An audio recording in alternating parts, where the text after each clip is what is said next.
我没有泄密，我可以拿人格担保。你的人格，你可不可以解释一下，在王总完全不知情的情况之下，你是怎么进入他的房间的呢？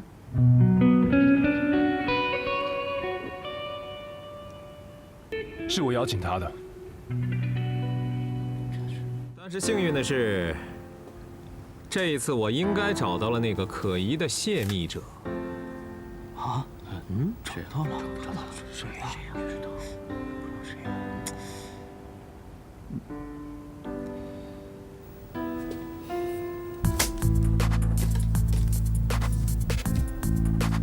这个人很熟吧？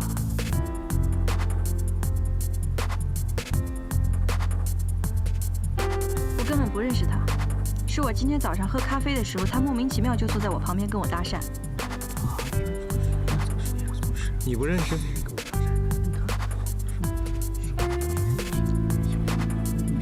他说他姓沈，是富庭集团的设计师。他是姓沈，不过不是什么富庭集团，而是家园国际。他叫沈红，是田小刚的亲戚。我根本就不认识什么田小刚。那我可以给你介绍一下，田小刚是家园国际最著名的设计师，而且这次竞标，家园国际是 GMF 最大的竞争对手。这跟我有什么关系啊？我又没有泄密。说吧，利川的一张图，给你开了多少钱？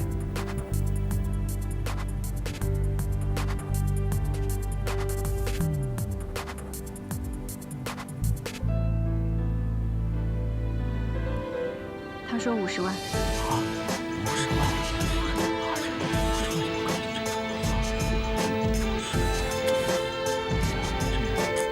不过我没有理睬。50万？是没有理睬，还是交易成功了？张总，你不能因为我就跟他说了几句话，你就说我泄密。大家都知道我是王总的翻译，你们这样明明没有事实根据，就是在诬陷我。前天 ，Janet 亲眼看见你偷偷溜进王总的房间，这算不算证据？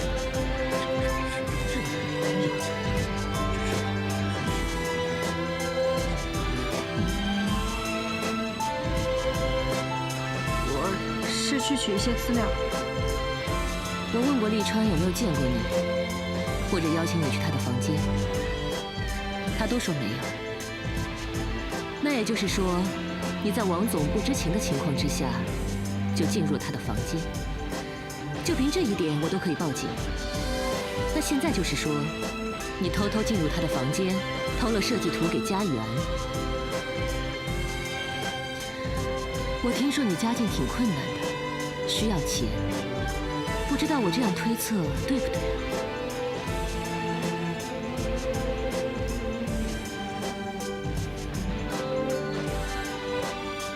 我是进了他的房间，但是我并没有拿什么设计图。那你拿的是什么？安妮啊，虽然你不是我们 GMF 的正式员工，但是九通和 GMF 的合约对你有严格的保密规定。无论你是有意或是无意的透露这些信息，都将造成严重的后果。我们公司的后果是，我们所做的这些努力都白费了，必须从头开始。而对你来说，后果就是你必须接受我们的调查。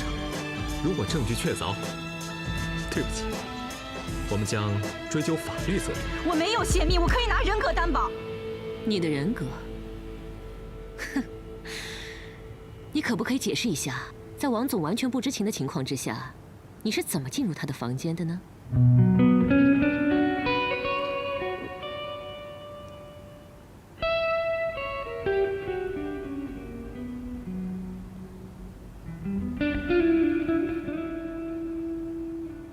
是我邀请他的。这个还算浅入。谢小秋小姐来我房间翻译资料，我要的资料很多，也非常急，她陪我一起翻译，一个晚上都没有睡。那你怎么跟我说没见过他？一个女士在我的房间工作1个通宵，我不想乱说什么，怕引起不必要的误会。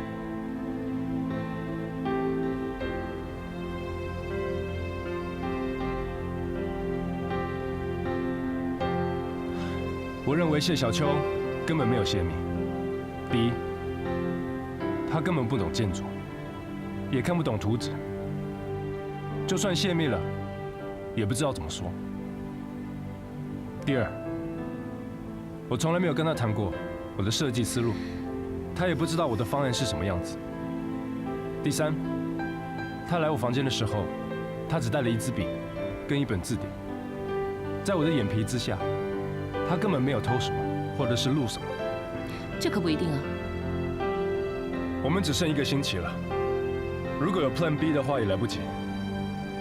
如果谢小秋泄密，我们大不了就失去1个标；如果他没有泄密，我们却失去一支快要到手的培养。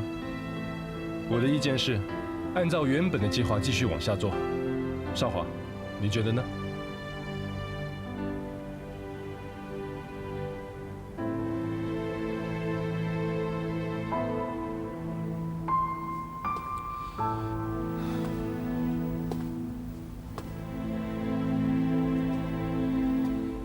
我没什么意见。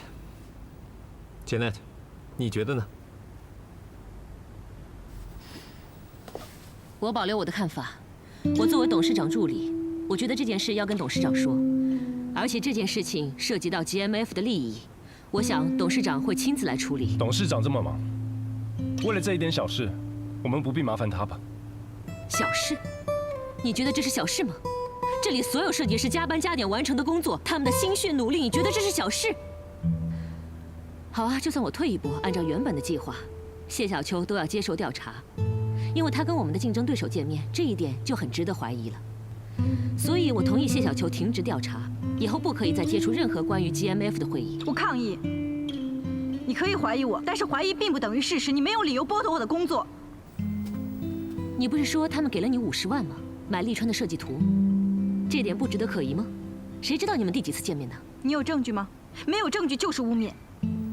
这就是证据，你看一下，你们多亲热，像第一次见面吗？你凭什么派人跟踪我啊？张总派人跟踪，让人汇报的。我想，如果不是今天开这会，过几天再看的话，他报告的资料应该比他多吧？你这明明就是血口喷人！你最好对我客气点。我是董事长助理，跟张总是平级，也就是说我是你的上司。够了，大家散会。今天少华，你们2个留下。我去打个电话。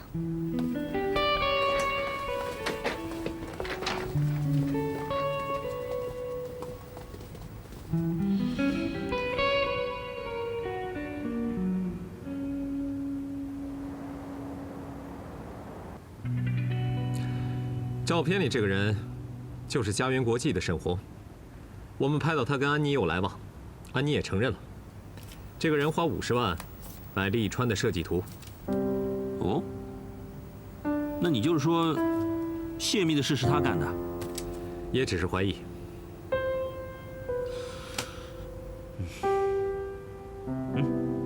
你怎么看？他是帮你做事的，他是你的翻译，他会接触到你所有的文件。公司的所有图纸呢，需要翻译成英文，然后备份到总公司。他有权利可以接收你所有的图纸档案。一句话，他具备了作案的渠道，还有手段。动机是钱呢？这丫头挺困难的，平常省吃俭用的，没车没房的。我知道她家里还欠一笔债。不可能，我很了解他，他不是这种人。你才认识他几天啊？他就是看准了你这个人心软，讨你所好。他这个人真实面目我们都不知道，他工作能力我是认可的。可是呢，有时候人不可貌相。怎么样？我成语水平还可以吧？季川，那你看这事怎么处理？我建议啊，司法介入，全面调查。万一他被我们抓到什么的话，我会让他一辈子都记得 GMF 的。这就叫做杀一儆百，怎么样？成语用得对吧？我反对，你们没有什么说服力的证据，最多只能内部调查。你们？你是哪边的？你说错了对吧？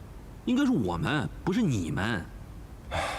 总之，我反对司法介入。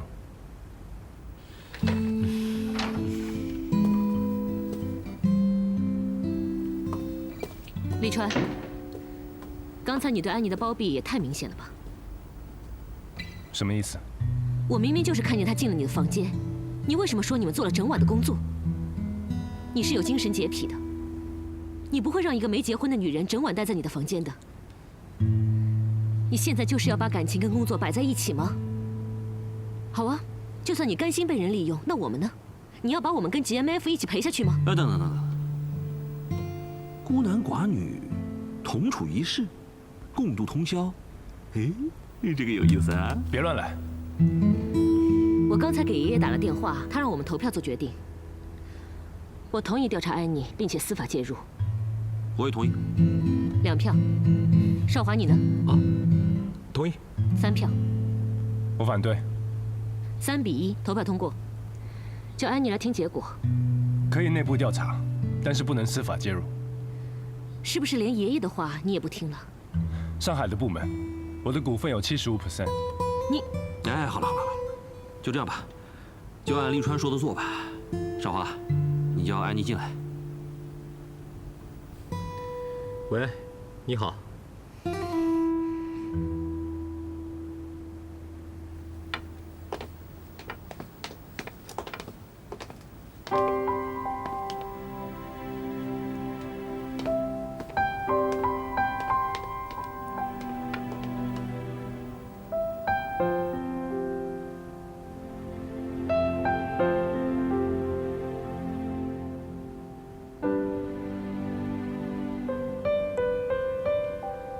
谢谢你替我说话。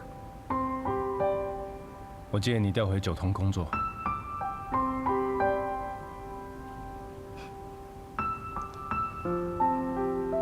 原来除了他们，你也希望我走。你的确不适合在 GMF 工作。可是事情没有弄清楚之前，我是不会走的。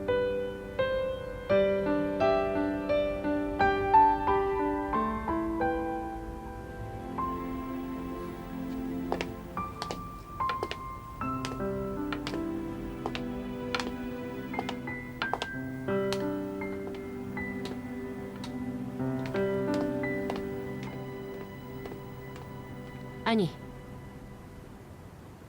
我现在跟你宣布公司的决定：从今天开始，你被停职调查，麻烦你交出所有档案与电脑资料，以后不可以再出席 GMF 的会议，不可再接触关于青年一期的档案。你的 case 我会交给行政部的蒋主任，一旦查到任何证据，你会移交到司法机关，而且我们会保留对你诉讼的权利。我愿意接受调查，并不是因为我做错了什么，而是我需要一个清白。等一下，我还没讲完。我刚刚讲的避免跟建筑师交谈，其中也包括王立川先生。不管你以后私事也好，公事也好，都不可以再找他，不可以再去见他，不可以再让我看到你。他可是建筑界的新星，也是 GMF 的一块金字招牌。他出道以来没有过一篇负面报道，他的声誉我告诉你，你谢小秋赔不起。我也不希望这件事情是你做的。你先出去吧。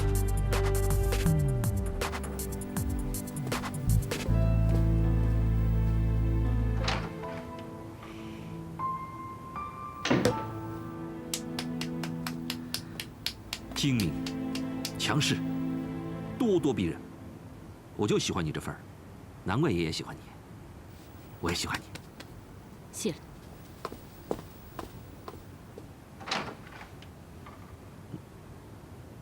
这该用什么成语啊？啊，不告而别？可以，可以。哎呀，喂。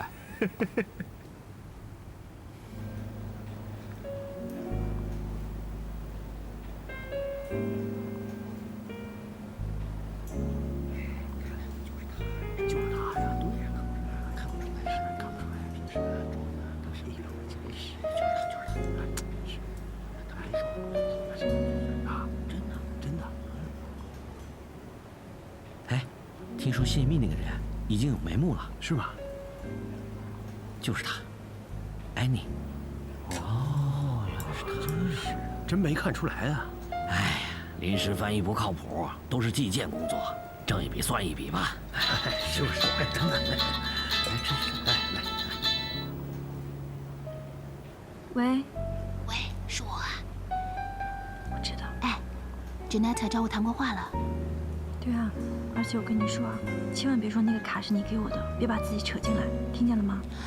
我没说，我倒是不怕把自己牵扯进来，我是担心，他们如果知道你不止进入利川的房间，还进入了他的电脑，那不就更麻烦了？是的呀。Janet 让我接替你的全部工作，让我少跟你接触，更不能谈工作的事儿。那你还给我打电话？我打电话是为了告诉你，姐们还是惦记着你的。哎，我给你买了零食，还有言情小说，放在前台了，待会儿记得自己去取哦。小秋，咱们不做亏心事，不怕鬼敲门，就当你自己提前休假了。要是我的话，还乐得清闲呢。可是廉耻之心，人皆有之吧。而且你不知道，刚才蒋主任审我，跟审犯人似的。哎，千万别多说，问一句答一句，不然就说不知道，言多必失，知道吗？你都不知道那个张少华，因为泄密的事急得不行，现在逮到你，他可算松口气了。你都没看见，今天跟我说话眉开眼笑的，现在逮到你，总算治了他的心病了。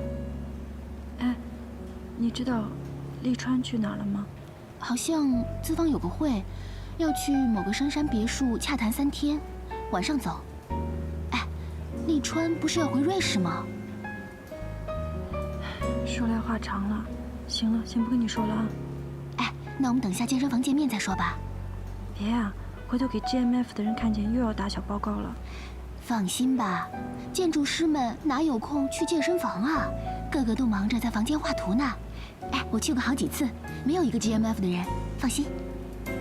好了，先不说这个事了啊，拜拜。哎，待会儿健身房见啊。哎，你，喂。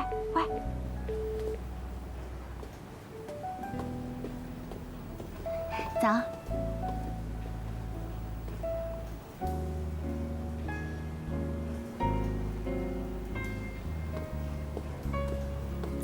早。早。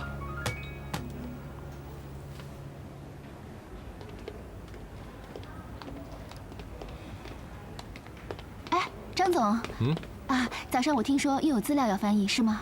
哦，对，正好我要回房间，跟我去房间拿一下吧。哎。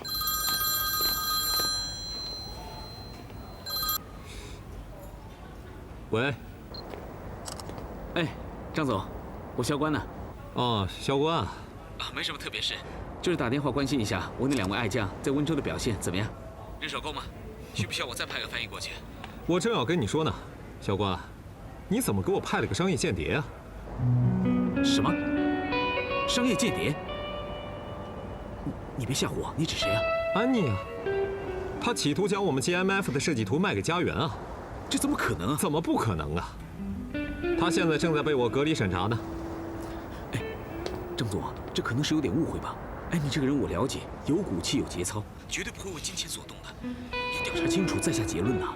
这件事情现在董事长已经知道了，并且很生气。明年九通和 GMF 的合约，我看有点悬啊。哎，别，这结论还没有下呢，张总。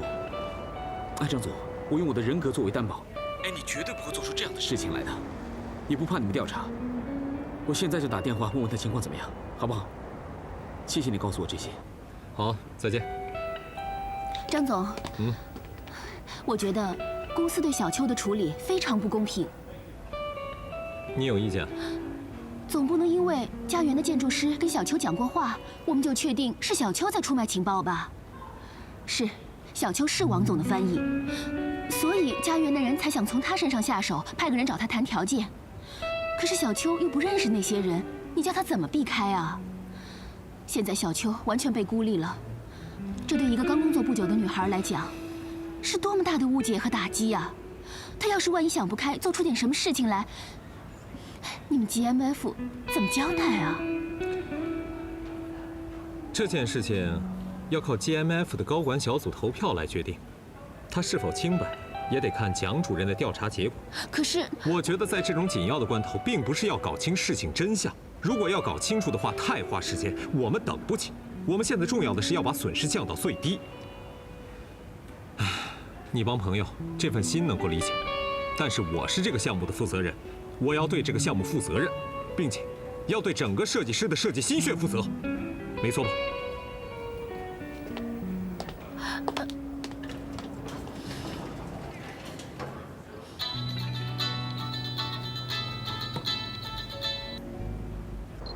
哎，肖大哥，看这儿！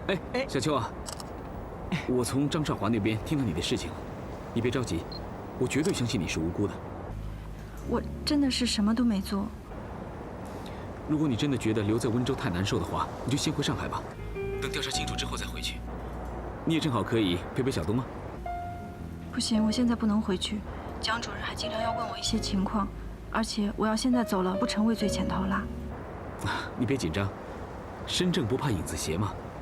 哎，还有，蒋主任这个老狐狸，我跟他打过几次交道，你特别要小心一点，不该说的话不要乱说，事实很容易被曲解的，知道吗？嗯，明白。你牢牢记住，你永远都是我的金牌翻译。如果 GMF 对你不公，我马上把你调回九通。谢谢社长。再见。嗯，拜拜。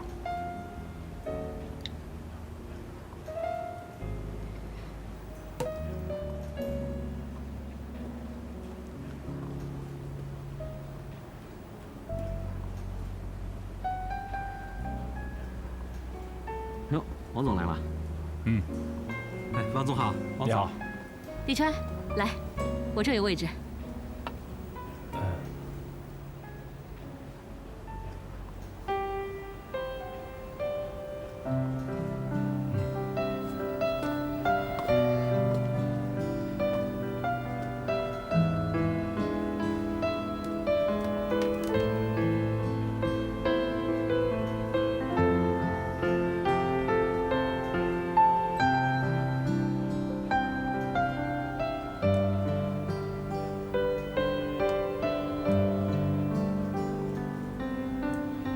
想通了吗？什么时候回九通 ？No， 王立川先生，如果现在我们是在演谍战戏的话，你早就已经被组织枪毙了。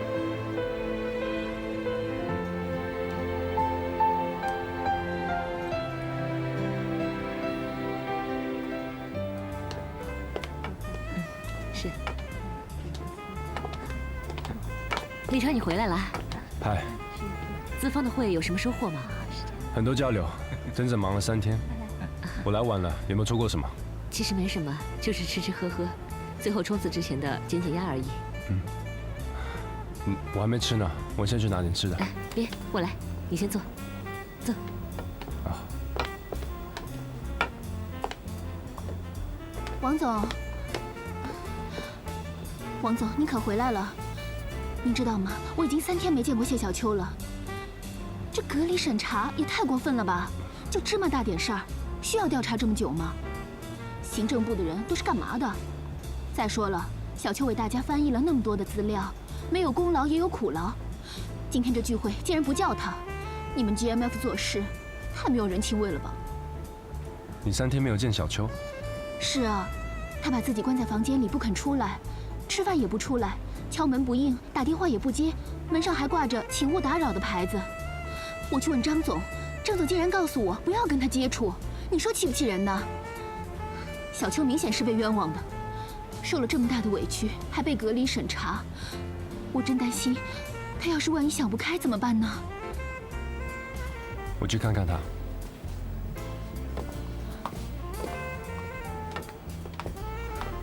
哎，立川呢？哦，他去洗手间了。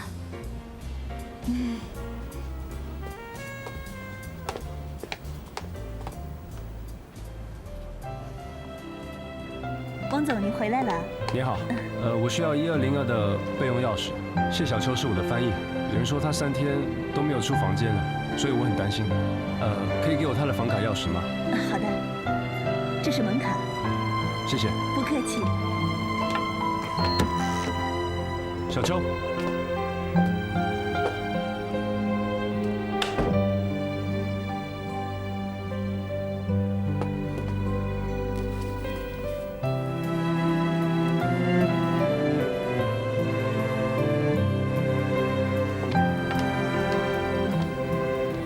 请问你认识谢小秋谢小姐吗？她是我们 GMF 公司的女翻译。你们公司有3个女的，2个高个的，1个矮个的，你问的是哪个？矮个的，扎马尾那个？对。有好几天没见了，以前常看到她出来跑步，这几天没见过。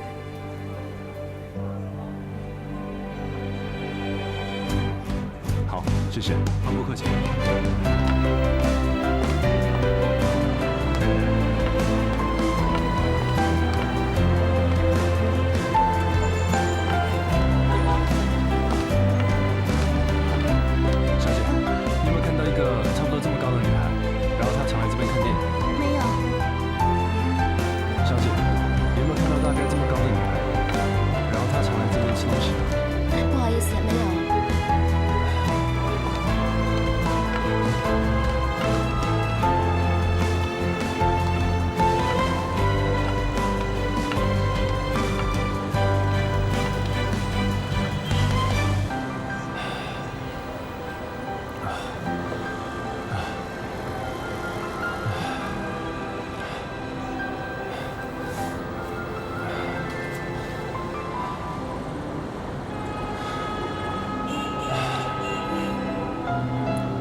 小付啊，喂，王总，过来接我一下吧。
失踪多久了？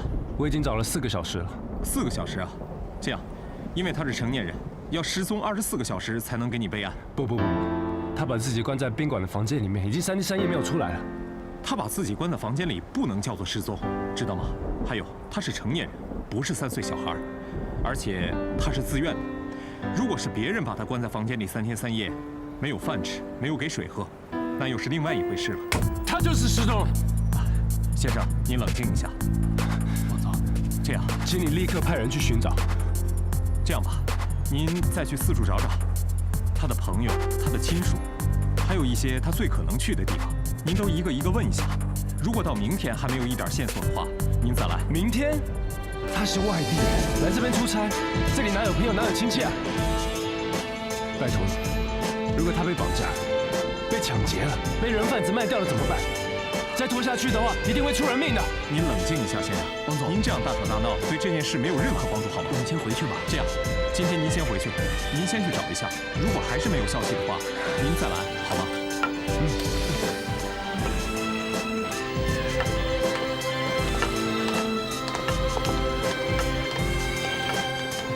王总，小心！我说了，我可以的。王总，那个安妮是不是回上海了？她曾经说过，她弟弟会来找她的。有可能，可是我没有她的电话。那现在怎么办？已经凌晨2点多了。先回去吧。如果她没有回来，我们就在附近找她。好吧。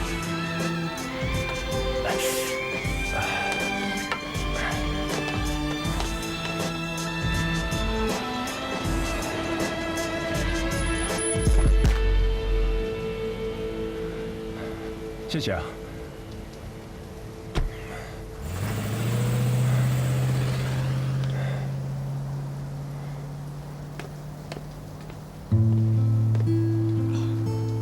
小秋，小秋，你去哪里了？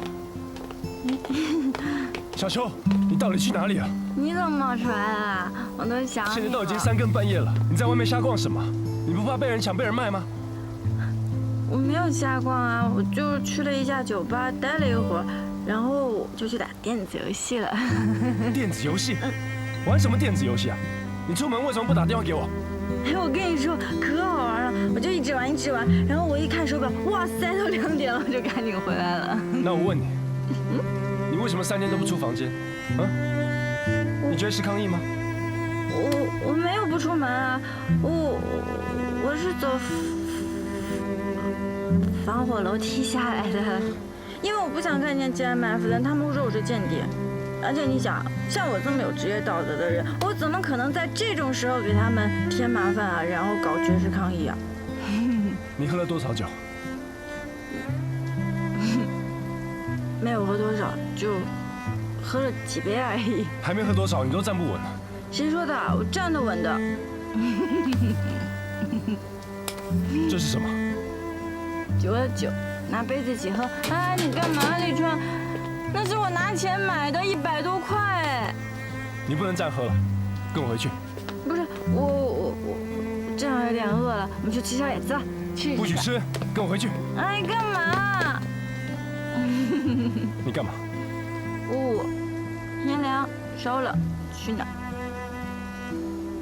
不是，我本来就体弱胃虚的，然后刚才冷风一吹吧，哎呦喂，我就更虚了我。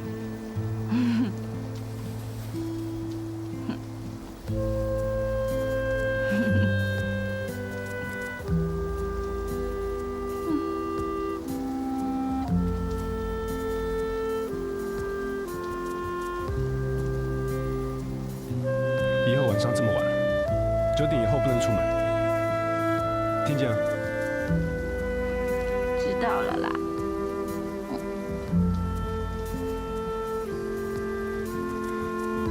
进去吧，外面很冷。啊，就进去了。我的酒呢？酒还在那里吧？不能再喝酒了。那摸一下耳朵。摸一下，就摸一下，就摸一下了。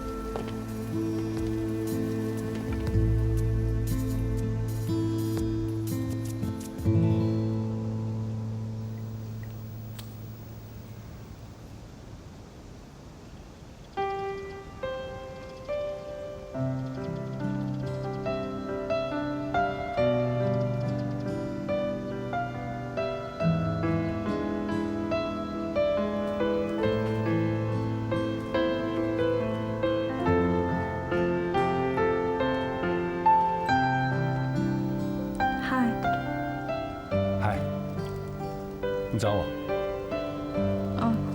我在屋里待了3天3夜，然后把谢灵运的事又翻了一遍，可能会对你有帮助。谢谢啊。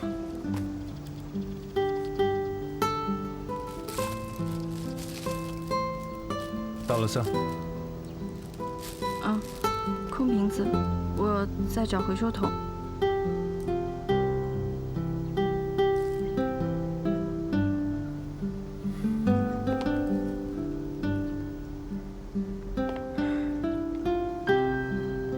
不要再喝酒了。等你生病了，你就会知道健康有多重要。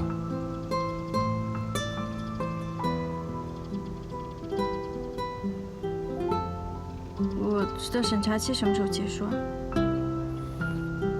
麻烦是你自己找的，慢慢的候着吧。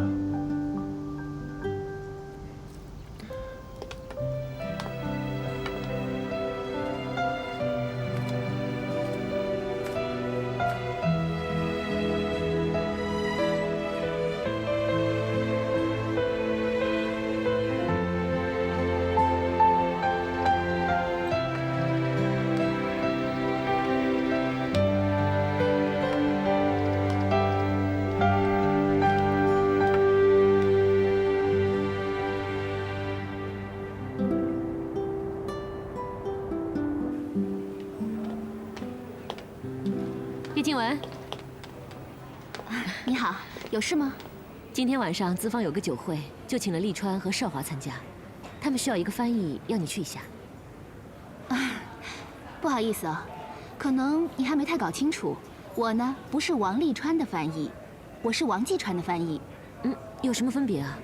这不都是 GMF 的翻译吗？我啊是九通派来的，严格按照 job description 工作。张总说我是王继川的翻译，如果呢你想让我跟着王利川，让张总给我打电话，并且同时通知我的老板萧关。这样说的话，你不是故意刁难我吗？是哦，那又怎样？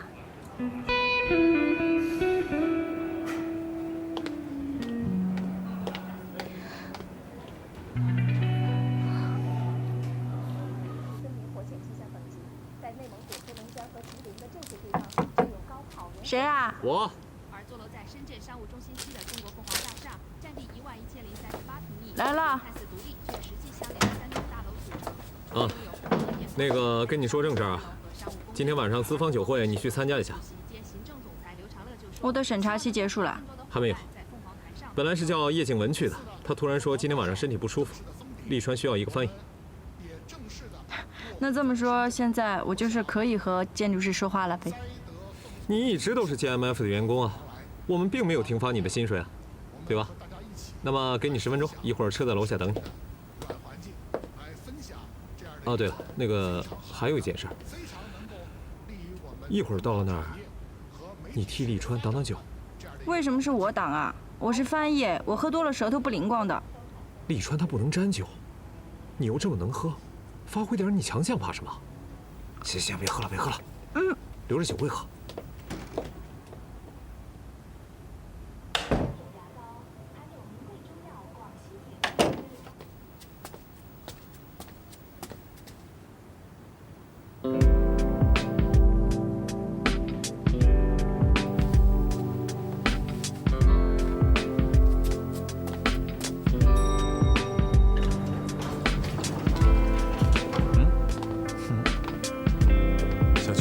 去哪儿啊？工作。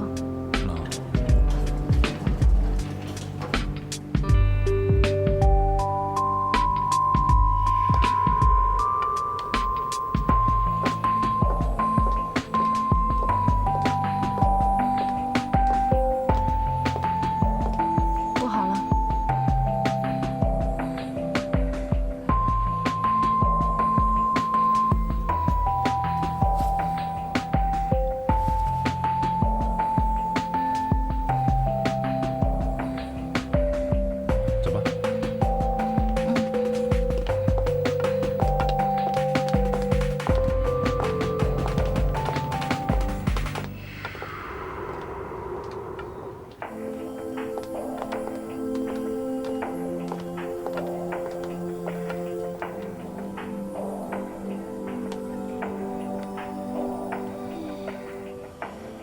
郎才女貌啊，真配哦。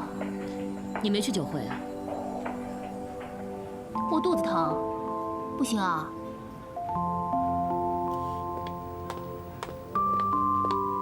哎呦，Janet。Jack。资方的酒会你怎么没去啊？他们这次只邀请了利川跟少华。剧院的设计有头绪了吗？还没有。不过 Jack， 这阵子别逼利川太紧，因为他最近身体不是很好，一直工作其实都是带着病的。我逼他，我敢吗？不过要说的是，截止日期马上就要到了，他都不急的吗？还有什么闲情参加酒会啊？我觉得其实跟地方上搞好关系也是工作的一部分，对吗？也许吧。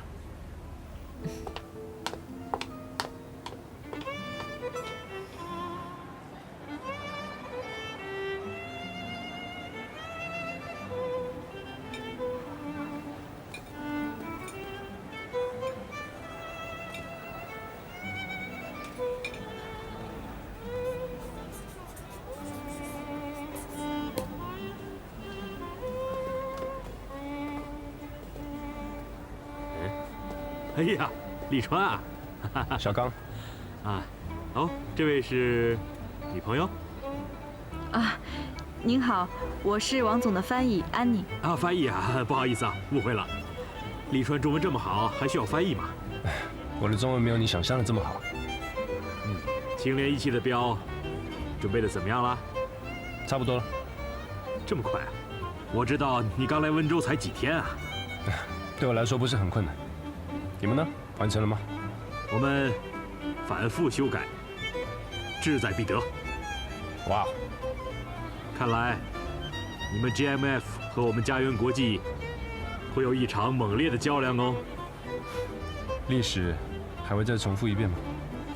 谢主任，我来介绍一下，这位就是我们 GMF 瑞士总部的设计总监王立川先生，这位就是我时常跟你提到的咱们招标办的谢和阳谢主任。谢主任，王总，久闻大名，缘前一面呐。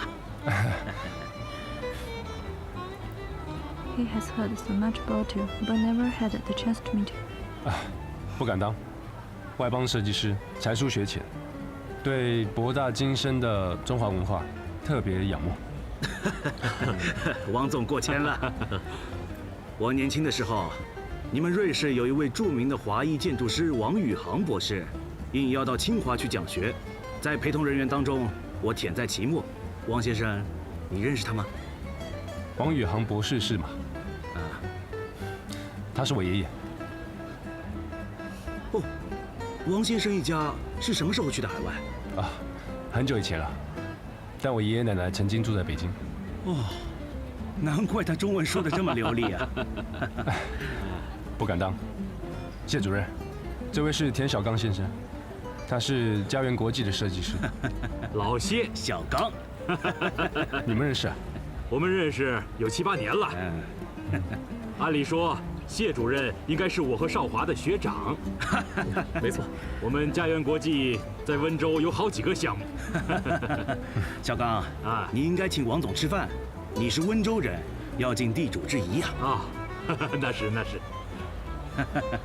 谢主任，小刚是本地设计师 ，GMF 是海外兵团。评标的时候不会区别对待吧？唉，怎么会呢？英雄是不论出处的嘛。哎，你放心，竞争是绝对公平的。我们只是希望清廉义气能够通过你们的设计，能够成为温州市文化建设的一个地标。怎么样？我们大家干一杯！哎，好，干一杯！来，李川啊，不好意思，我不喝酒。哎，今天这么高兴，你怎么能不喝酒呢？这不给面子呀！啊，来，啊，我来吧。谢主任，小刚，为了将来的合作，干杯！干！来。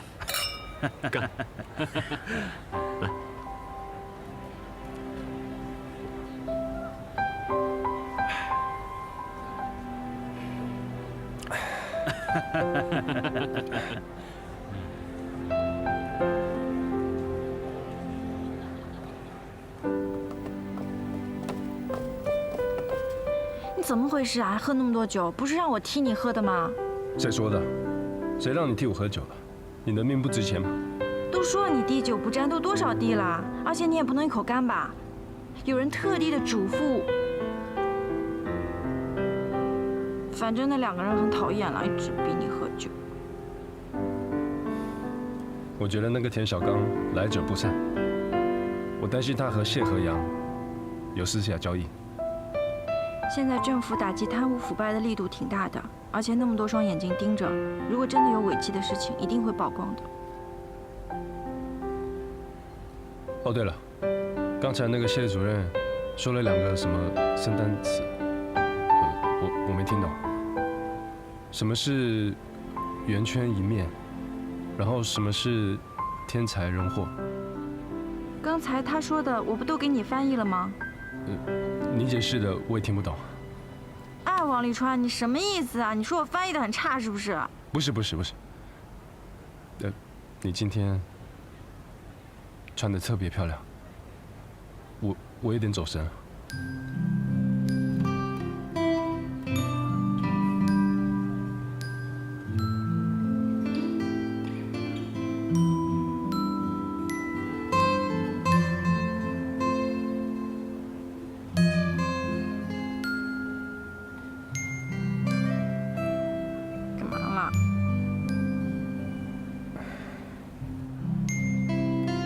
小秋，我4年前就跟你说再见了，你为什么还不断的写 email 给我？我也没有写很多封啊。没很多，1500封，最短30个字，最多12000个字。我那是为了当成另一种形式的日记，因为我觉得爱呢，就是要和你爱的那个人，和你爱的那样东西天天的在一起。比如说你喜欢画画，你就想天天拿着画笔；你要是喜欢弹琴，就想天天的弹。你爱一个人呢，你就愿意为他奉献出你的幸福、你的理智、你的灵魂，因为你会发现有些东西比你自己的自我更重要、更庞大。真的，你这样子做很不值得。我对你一点都不好，而且我不配你这样专注的对待我。你对我怎么不好了？我不告而别。我字字不回。我们不是同一类人。我们怎么不是同一类人？我是残疾人。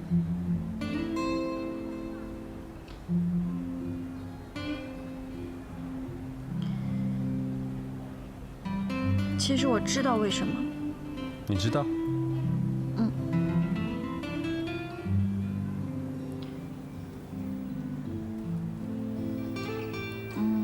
你是不是遇上了一些事情，然后那个方面出现了一点障碍？没关系，立川，其实我真的不介意，因为我觉得一切以繁殖为目的的爱情都不是真爱。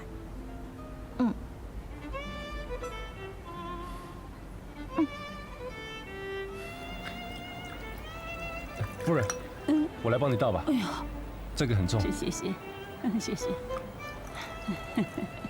你还要吃什么东西吗？我再要点水果。啊，好。没关系。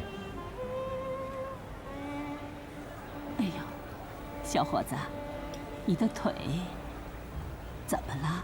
受伤了吗？我倒是认识一位很好的外科医生。是车祸。好，给您。谢谢。夫人，我介绍一下吧，我是 GMF 的建筑师王立川，这位是谢小姐。您好，谢小姐。好。这个蛋糕挺好看的。放的什么水果呀？哎呦，夫人，你沾到了。真不好意思。我去帮你洗一下。好，谢谢。等我一下。谢谢。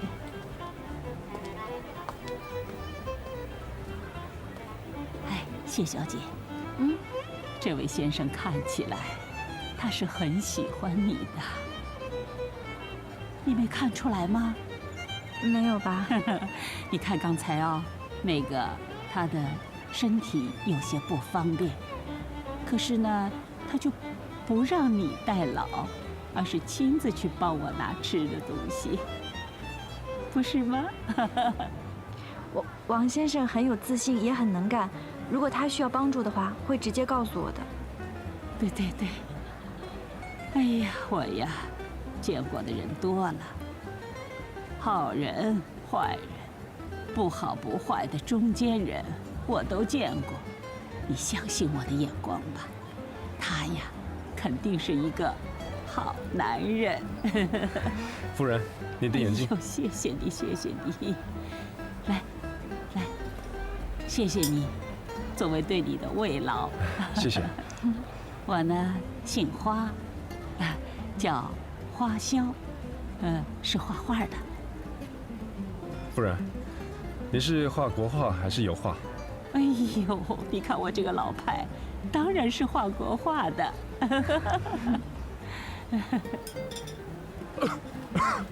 怎么了？不好意思，失陪。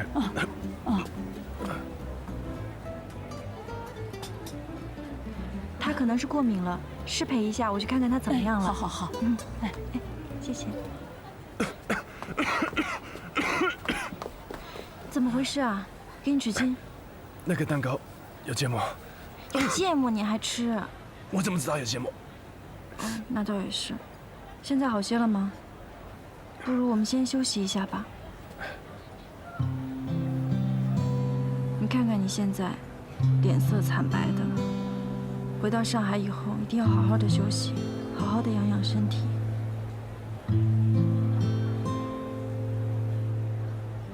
小秋 ，Let it go, please. No. 我已经不再爱你了，你到底要我怎么办？我不相信你说的这些，拿什么证明？戒指我扔了，照片我也撕了，你还要我做什么？难道我要亲口侮辱你，你才会相信我吗？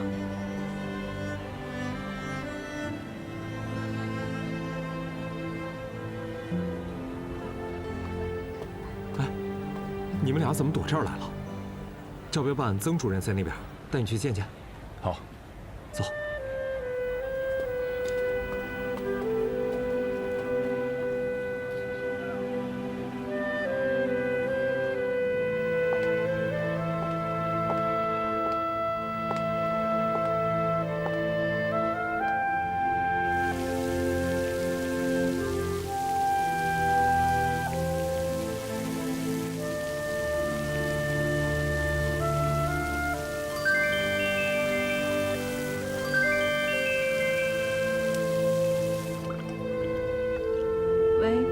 喂，姐，我是小东。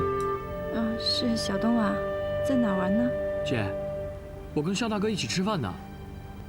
哦，你是不是哭了？没有啊。那个，你跟肖大哥在一起好好玩，然后也别太麻烦他，听到没有？姐，那个先不说了啊，挂了。喂。哎，小东，怎么了？我姐一定遇到什么事儿了。你怎么知道？她说什么了？她什么都没说。来，吃菜。女孩子嘛，就是心事多。不对，我姐天不怕地不怕，除了跟我爸吵架哭过一次以外，从那到现在就没哭过。跟你爸吵架，她这么凶啊？因为她以前的男朋友。她以前的男朋友？哎，那你见过没有？我姐因为那个男朋友跟我爸大吵了架，差点跟我爸断绝了父女关系。不过半年之后，她回家探亲，就再也没有提过这个人。分手了？肯定是分手了。那个人叫什么名字？你知道吗？不清楚，但我知道那个人很有钱，就连我姐回家过年的时候，他都是坐着飞机的头等舱回去的。我爸说多半是被人家抛弃了，我怕我姐伤心，我什么都没问。你姐可真是守口如瓶啊！来，吃这个，地道的上海菜，等你回广州就没得吃了，快吃吧，啊！谢谢肖大哥。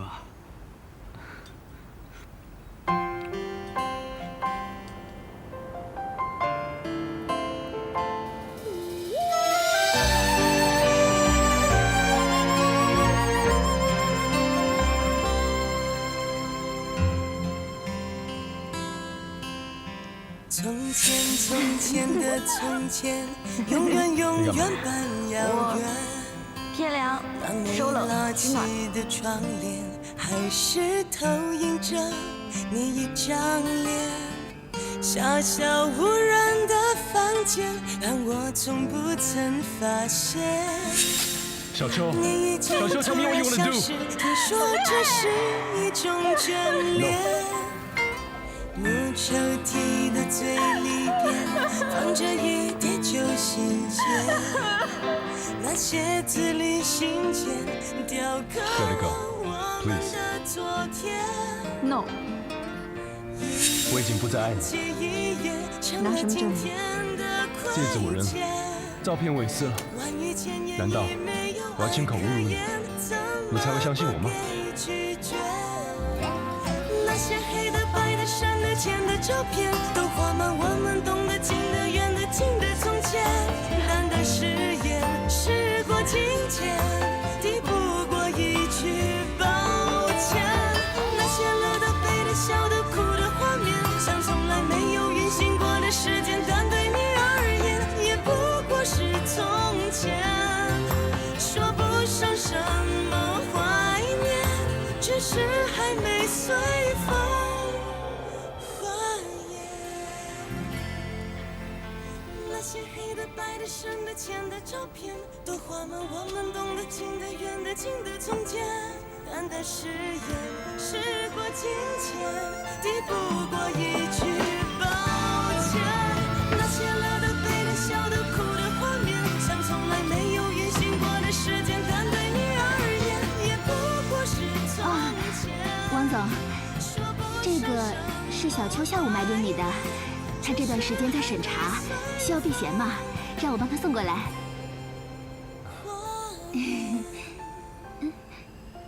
那一些旧信件，谢谢。没关系，没关系，我先走了。嗯。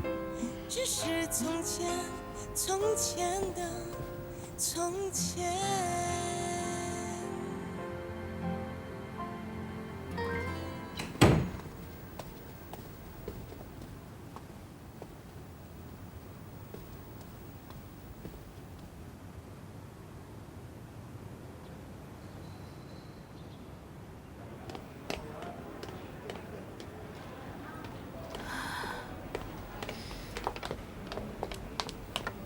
早。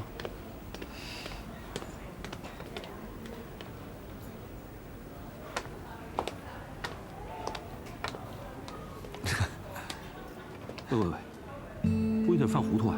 小秋，叶静雯跟安妮，立川到底喜欢哪一个？他脚踏两条船不好吧？这个你都看不出来啊？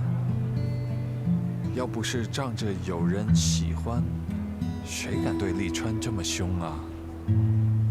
啊？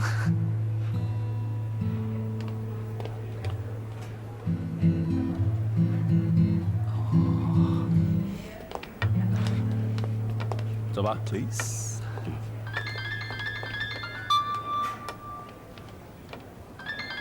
喂，宫伯吧？啊，复诊的数据我已经看过了，不太好。啊，谷水库那边有消息吗？还没有啊。你应当劝他马上回苏黎世。如果突然发生什么事，那边的医生是最熟悉他的病情的。这个事情爷爷知道吗？啊，我只是婉转地提了一下。他很紧张，所以我没敢说得太严重。哦，立川在温州的工作这个礼拜就结束了，他下个礼拜就可以回去了。哦，那我也可以松一口气了。好，你们有事随时来找我。啊，好的，谢谢啊。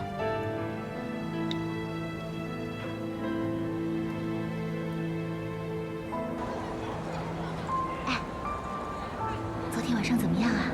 有没有擦出浪漫的火花呀？擦出什么火花啊？立川差一点一脚就把我踹进坟墓了。其实我现在才明白，我这些日子一直不肯放弃，只是我自己不愿意接受这个现实吧。什么现实啊？立川他根本就不爱我，这就是现实。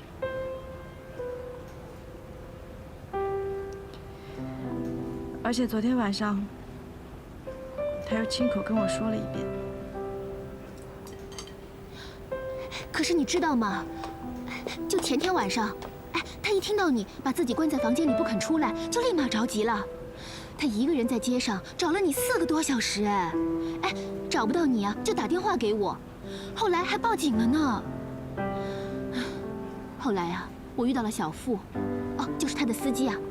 小付跟我说，他一个人满大街的跑着找你，找得走也走不动了，也不肯罢休。所以，我的结论是，利川，他还是爱着你的。哎呀，烦死了！我本来都准备向前看了，现在怎么办啊？你让往回走啊？哎呀，从一个旁观者的角度来看呢，利川是肯定喜欢你的，可是他肯定不能娶你，不然也不会有这些事情发生喽。哎，那你说，我跟利川的缘分是不是已经尽了？小秋，是你的就千万别让他跑掉。以前呢，利川远在天边，可是现在他就近在眼前呢。他也爱你，你也爱他，男未娶，女未嫁的。谢小秋，你要是这次再不抓住他，他一定会溜走的。可是你觉得我还不够努力吗？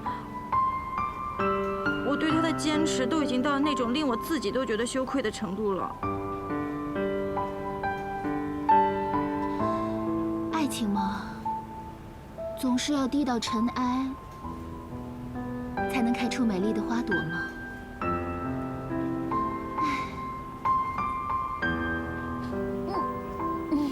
对不起啊。哎呀。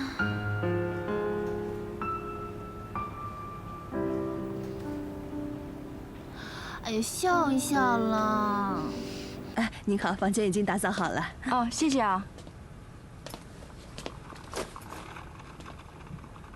服务。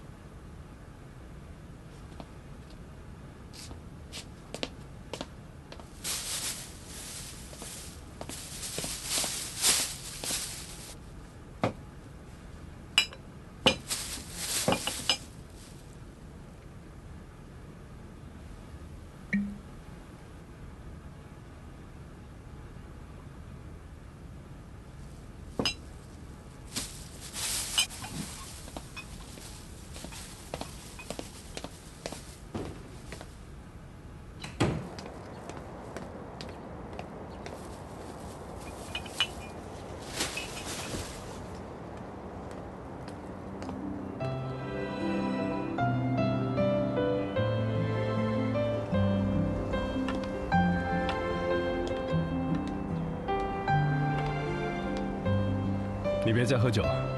你什么时候看见我喝酒了？喂，我让医生开了些戒酒药，你拿着。你的关心我承受不起。喂，戒酒药来之不易。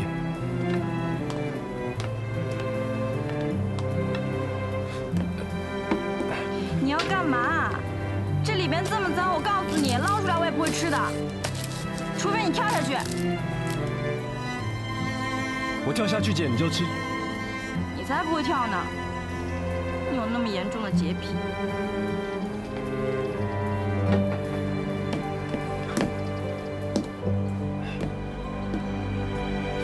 哎，你干嘛？你真跳啊！立川，你下来！下！哎，你真跳啊！追到没有啊？你小心，小心！慢一点哦！快手给我！小心！小心，小心！你现在就给我吃。你吃还不行吗？你吃两真跳啊！你脑子坏掉了！吃，我现在就吃。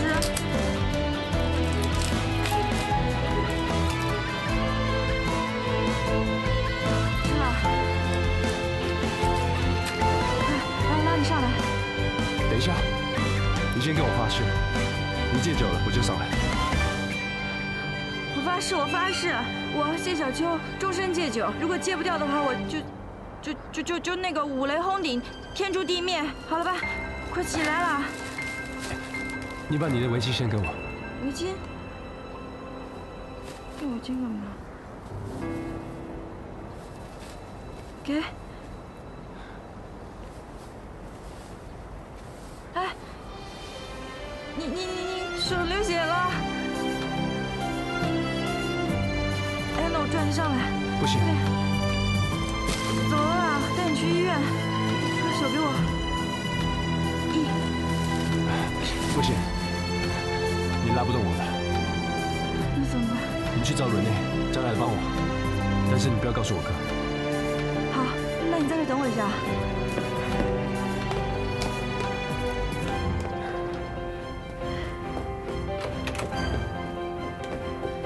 人内，快，你去一下，利川的手受伤了。受伤了，在哪儿啊？跟我来。利川，怎么了？伤到哪儿了？这只手受伤了。快出来！拉一点小伤而已。把他拉上来，自己使点力气啊！我扶一点啊！你扶住他了吗？我扶住了，还有这腿，小心。那只。走，带你去医院。小秋，你先回房间吧。怎么了？我马上陪你去医院。咱们快点去啊 ！Come on。他有林雪在，你照顾他。那你怎么办啊？我自己可以的。Come on， 我先送你去医院。可以的。那麻烦你了。好。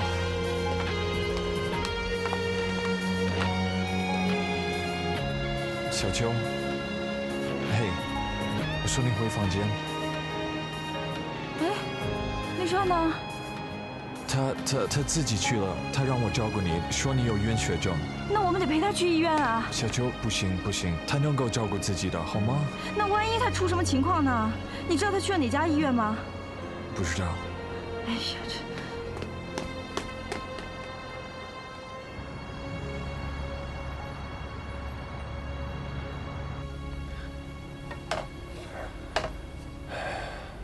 护士，哦，这样吃是吧？对。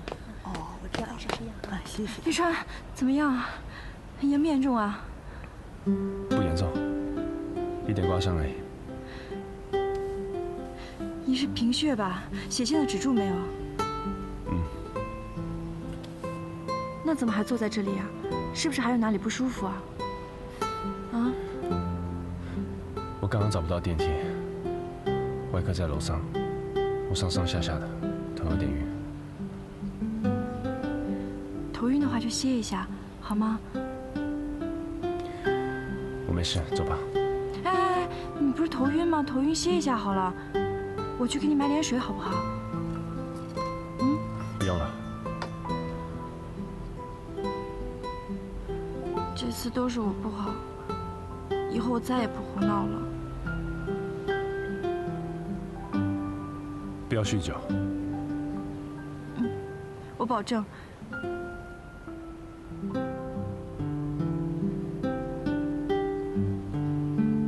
你脸色看上去还是不大好，要不然我们再去看一下医生吧。不用了，我想先回去，早点休息。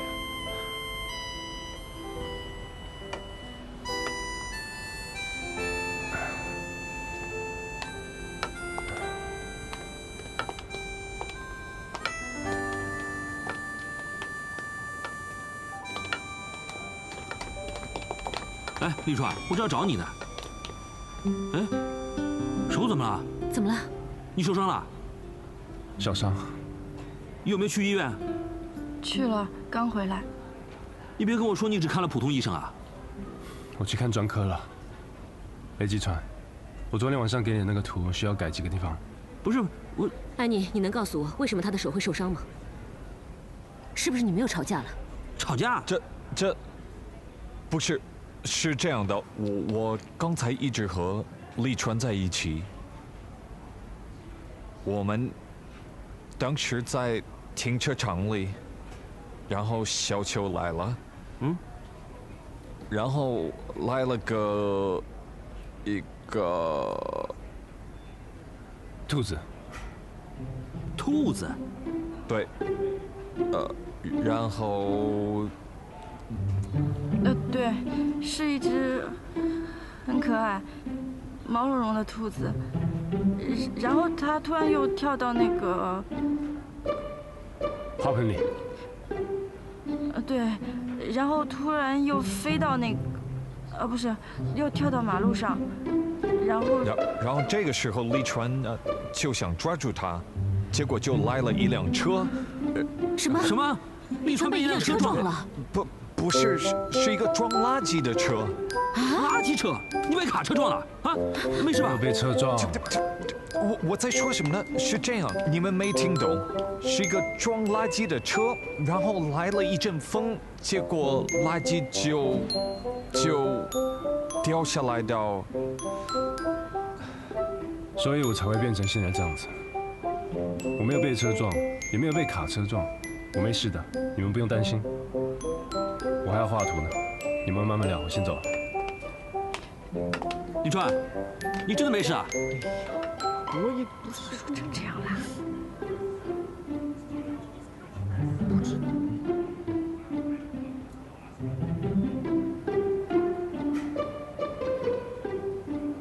对了，听说今天晚上有台风啊？台风？真的假的？几级的？那为什么大家都没有撤啊？被骗的感受不好玩吧？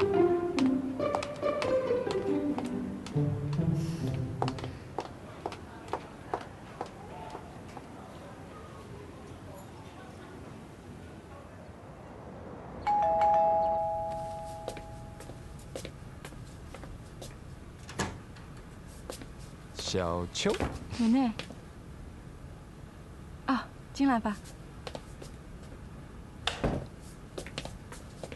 美内，这边坐。小秋，嗯，这个送给你。喜欢吗？喜欢。是你设计的吗？这个是利川家的一个博物馆，是利川的成名作，还夺过大奖呢。真好看。小秋。利川不是故意要得罪你的。其实你知道实情，对不对？那你告诉我，他为什么要得罪我？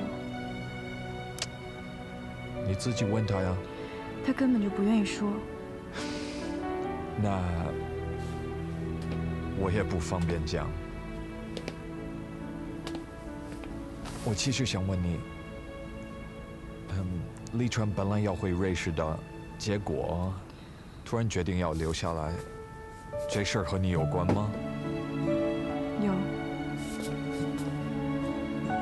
因为我把他护照撕了。这么厉害啊！不过，他真的必须回瑞士。为什么？你要是为他好的话，你就让他回瑞士。你可以去看他，我出机票钱，你住在我家，你想住多久都行。我可以劝他回去，但是我必须要知道他为什么一定要回去。这个属于利川的隐私吧。利川是一个特别顽固的人，要是我告诉你的话，他会和我绝交的。他一直都有贫血吗？很久了。很严重？不太严重，小事。那车祸呢？什么车祸？就是关于他的腿啊。哦，那个特别严重，那时候差点死了。是什么时候的事情？17岁吧。后来呢？什么后来呀？我是指4年前他为什么突然又从上海离开？是因为家庭危机呢，还是因为经济危机？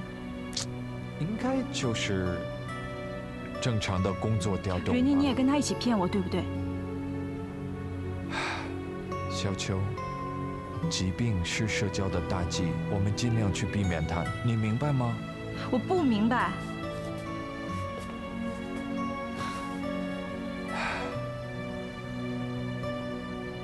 在现在这种你争我夺的社会里，谁也不想暴露自己的弱点，尤其是个男人。他有跟你提起过我，对不对？好多次。我还看过你照片呢。你生日的时候发了一张在 email 里。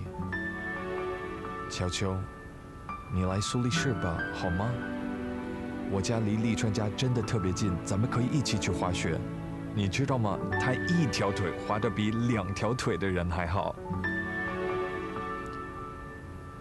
不用了。立川他说，我们已经结束了。他说他现在喜欢的人是 Jeanette， 怎么可能？有误会。什么误会？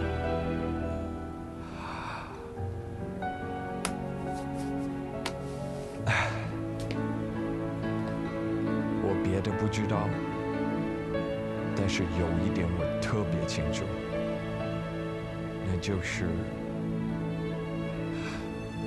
立川一直喜欢的那个人是你。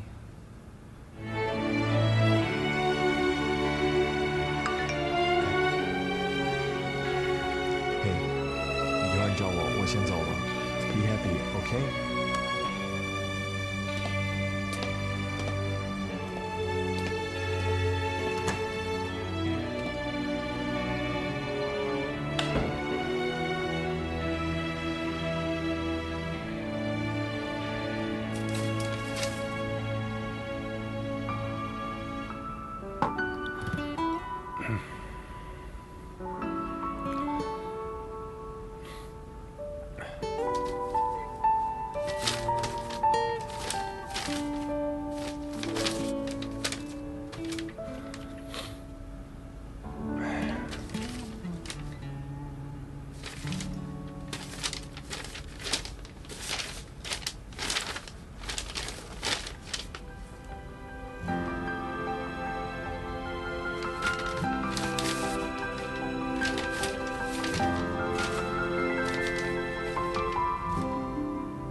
把谢灵运的诗又翻了一遍，可能会对你有帮助。